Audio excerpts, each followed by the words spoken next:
Yan, magandang araw sa ating lahat mga kabro. Nandito ako ngayon sa isang lugar na kung saan may naaksidenteng kotse.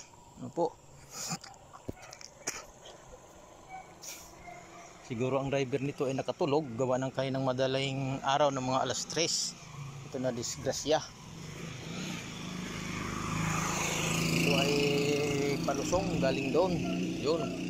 Palusong papunta doon sa labasan, palabas, hindi na malaya na mayroon pala ditong palusong. Siguro hinaantok dahil madaling araw, maaga sigurong umalis, kaya siya ngayon hindi niya akalain na paliko.